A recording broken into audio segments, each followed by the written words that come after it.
والصلاة والسلام على أشرف الأنبياء والمرسلين نبينا محمد وعلى آله وصحبه أجمعين.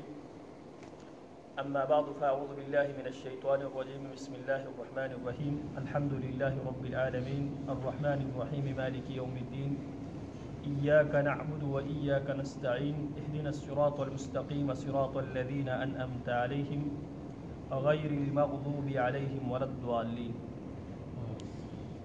اللہ رب العالمین سے انسان یہ تقاضا کرتا ہے، یہ مطالبہ کرتا ہے، اہدنا الصراط المستقیم، اللہ ہمیں سیدھے راستے پہ چلا، اللہ سیدھے راستے پہ چلنے کی توفیق عطا فرما، اللہ سیدھے راستے کی طرف ہماری رہنمائی فرما۔ اب سیدھا راستہ کون سا ہے؟ صراط الذین انعمت علیہم، ان لوگوں کا راستہ جن لوگوں پر تو نے انعام کیا ہے۔ حضرات انبیاء علیہم السلام وہ پہلا طبقہ ہے جن پر اللہ رب العالمین نے انعام کرتے ہوئے جن کو اللہ رب العالمین نے صراط مستقیم پر چلایا۔ حضرات صحابہ کرام رضوان اللہ علیہم اجمعین کے بعد صدیقین کی جماعت جو حضرات انبیاء علیہم السلام کے ساتھی ہوا کرتے تھے، شہداء کی جماعت اور صالحین کی جماعت، جو خالص اسلام پر عمل کرنے والی جو جماعت ہے، یہ لوگ انعام یافتہ لوگوں میں سے ہیں۔ تو ہم نے اللہ سے دعا کی ہے کہ اللہ ہمیں ان لوگوں کے راستے پر چلا جن پر تو نے انعام کیا ہے، نہ کہ ان لوگوں کے راستے پہ چلا جو تیرے غضب کا مستحق ہوا ہے، اور نہ ان لوگوں کے راستے پہ چلا جو گمراہ ہے۔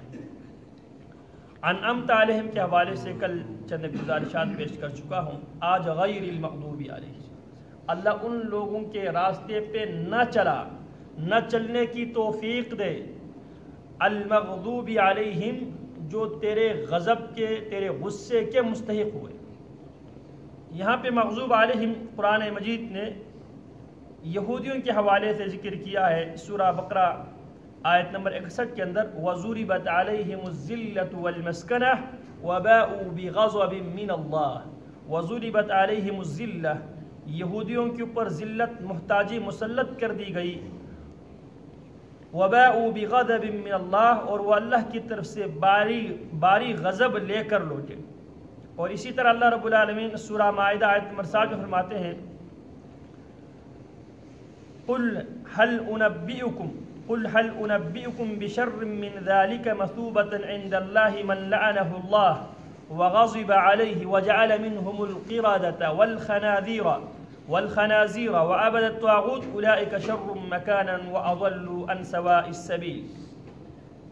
کہہ دے کیا میں تمہیں اللہ کے نزدیک جزا کے اعتبار سے اس سے زیادہ برے لوگ نہ بتاؤں جن پر اللہ نے لعنت کی، جن پر وہ غصے ہوا، اور جن میں سے اس نے بندر اور خنزیر بنا دیے، اور جنہوں نے طاغوت کی عبادت کی، یہ لوگ درجے میں سب سے برے اور سیدھے راستے سے بٹکے ہوئے ہیں۔ یہاں پر بھی اللہ رب العالمین نے یہودیوں کو مغضوب علیہم، جن پر رب کا غصہ، رب کا غضب نازل ہوا کو۔ اب اس کی وجہ کیا ہے؟ دنیا میں بھی یہ اصول مسلمہ اصول ہے۔ ہمارے گھروں میں اگر کوئی بچہ شرارت کرتا ہوا کوئی چیز توڑ دے، اس وقت والدین کو، گھر والوں کو اتنا غصہ نہیں آتا۔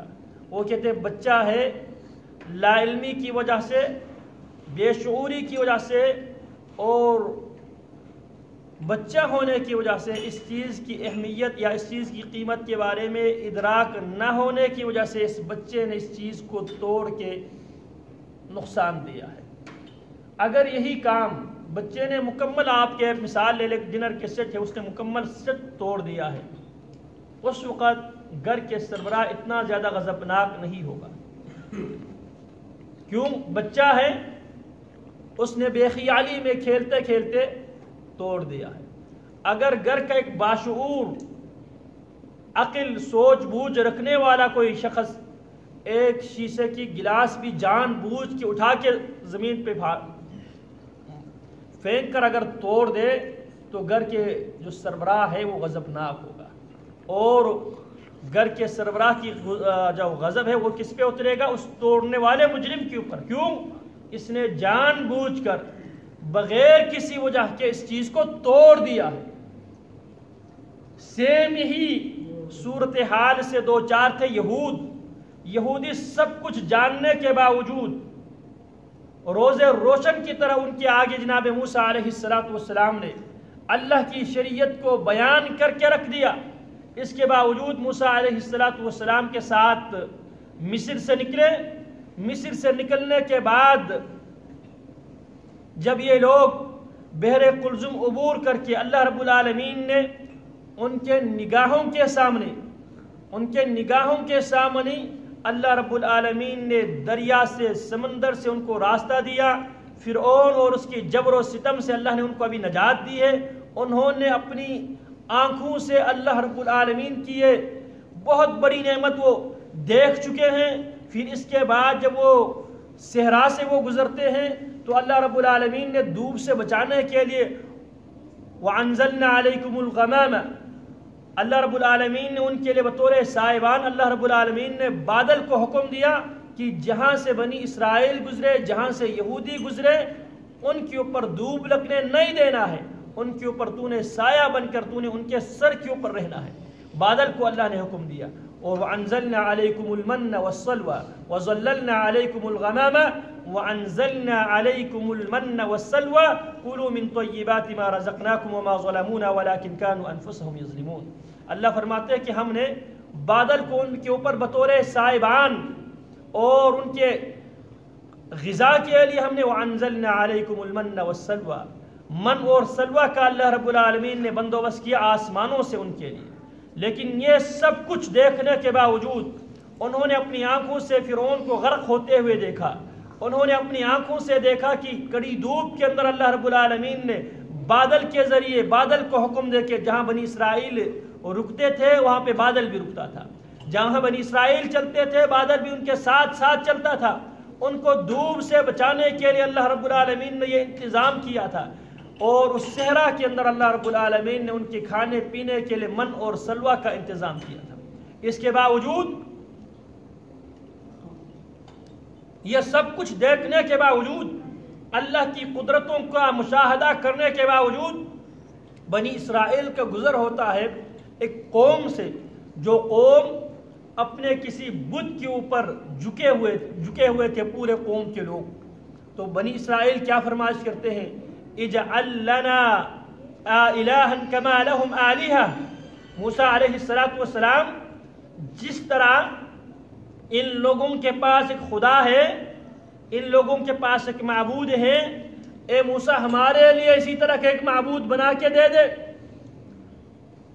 جب بنی اسرائیل کا گزر ہوا ایسی قوم سے، قوم کے افراد ایک بت کے پیچھے، ایک بت کی پرستی اور عبادت میں قوم مصروف تھی، تو بنی اسرائیل بھی جناب موسیٰ علیہ السلام سے کون تقاضا کر رہے ہیں؟ بنی اسرائیل کے لوگ یہودی تقاضا کر رہے ہیں اجعل لنا الہا کما لہم آلہہ. اے موسیٰ علیہ السلام ہمارے لیے بھی ایک الہ کا، ایک معبود کا بندوبست کیجئے جس طرح ان لوگوں کے پاس الہ اور معبود بت موجود ہے، اسی طرح ایک بت بنا کر ہمیں بھی ایک خدا بنا کر دیجئے. یہ بنی اسرائیل مغضوب علیہم ہونے کی پہلی وجہ اللہ کی توحید کے ساتھ بغاوت، باوجود اس کے انہوں نے اللہ رب العالمین کی قدرت کا، اللہ رب العالمین کی نصرت کا، اللہ رب العالمین کی مدد کا مشاہدہ کرنے کے فوراً بعد جب بنی اسرائیل نے شرک کا ارتکاب کرنے کی خواہش کا اظہار کیا، پھر جناب موسیٰ علیہ السلام سے رب العالمین نے وعدہ لیا وَإِذْ وَعَدْنَا مُوسَىٰ 40 لَيْلَةً. جب ہم نے موسیٰ علیہ السلام سے 40 راتوں کی ملاقات کا ہم نے وعدہ لیا. اور قرآن مجید میں اللہ فرماتے ہیں 30 لیلہ، 30 دنوں کا ہم نے وعدہ لیا تھا. وَأَتْمَمْنَاهَا بِعَشَرٍ، پھر 10 کا اضافہ کر کے 40 دن کا معاہدہ کیا تھا جناب موسیٰ علیہ السلام کے ساتھ.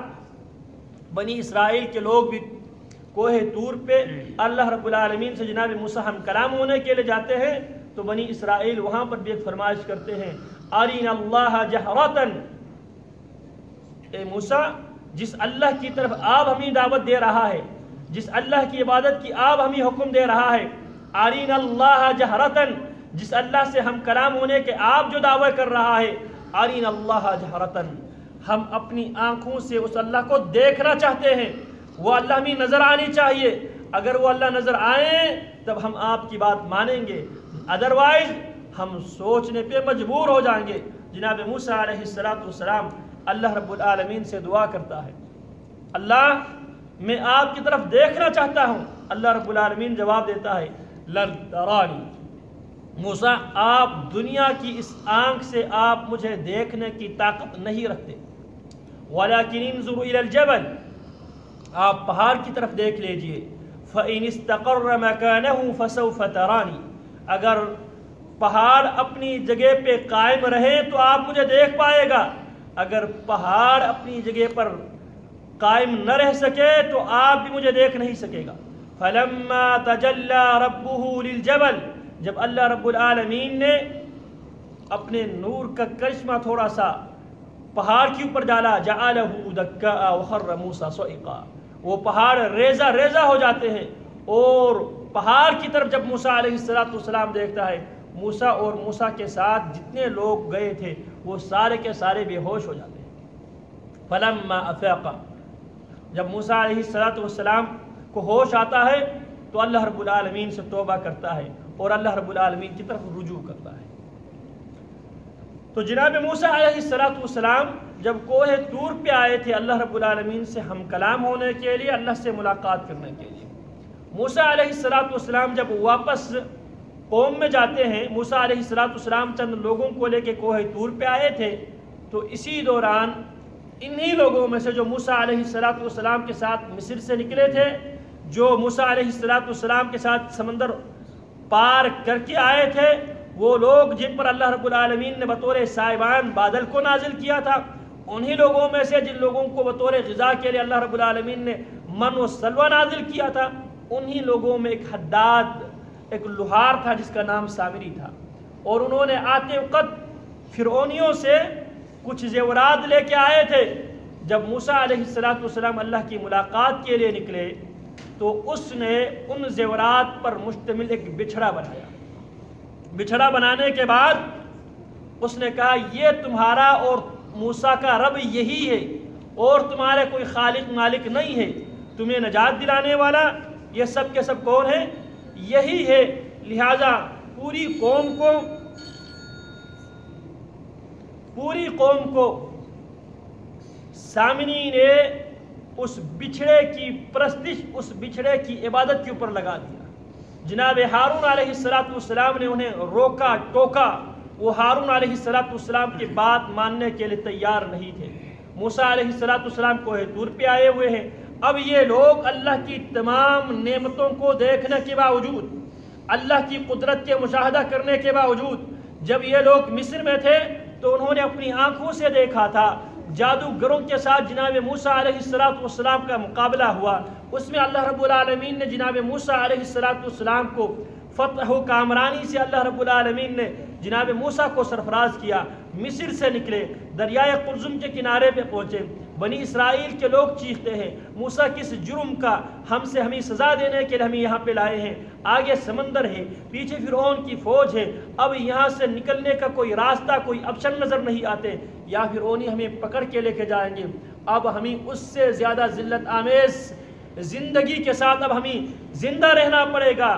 اللہ اکبر کبیرہ۔ موسیٰ علیہ السلام کلا ان معی ربی سیہدین، ہرگز ایسا ہو نہیں سکتا، میرے ساتھ میرے رب کی تائید، رب کی نصرت ہے، میرا رب مجھے راستہ دے گا۔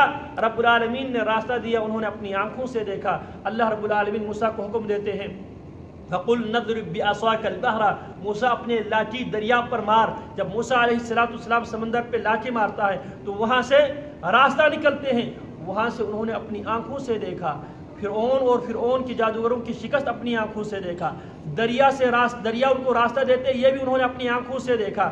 اس کے بعد آسمانوں سے ان کے اوپر بادل سایہ فگاں ہوتے ہیں، یہ بھی انہوں نے اپنی آنکھوں سے دیکھا۔ اس کے باوجود انہوں نے من و سلوہ اترتے ہوئے انہوں نے اپنی آنکھوں سے دیکھا۔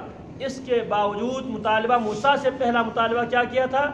اجعل لنا الہۃ کما اجعل لنا الہا کما لہم آلہہ، موسیٰ ہمارے لیے بھی ایک ایسا خدا بنا دے جس طرح ان لوگوں کے پاس خدا موجود ہے۔ پھر موسیٰ علیہ السلام جب کوہ طور پہ گئے قوم کے کچھ افراد کو لے کر، تو انہوں نے ایک بچھڑے کو بنایا، اور اس بچھڑے کو بنانے کے بعد اس بچھڑے کی پرستش شروع کر دی۔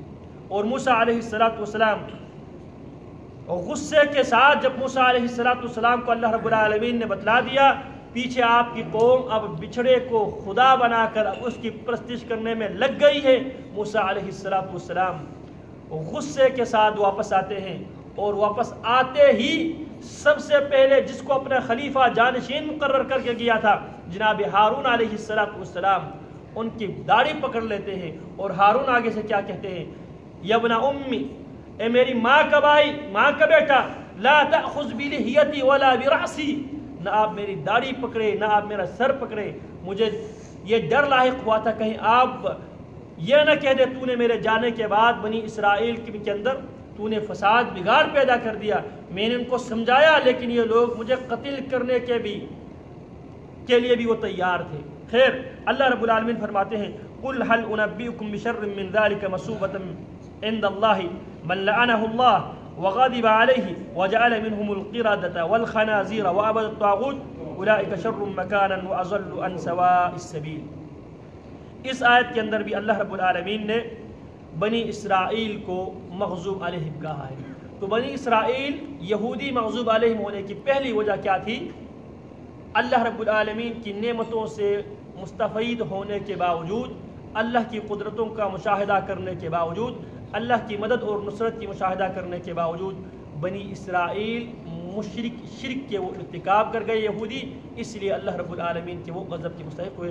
اللہ رب العالمین ہمیں بھی صراط مستقیم پہ چلنے کی اللہ توفیق عطا فرمائے، اور مغضوب علیہم کے راستے سے اللہ رب العالمین بچنے کی توفیق عطا فرمائے۔ وصلی اللہ وسلم علی نبینا محمد وعلی آلہ وصحبہ اجمعین۔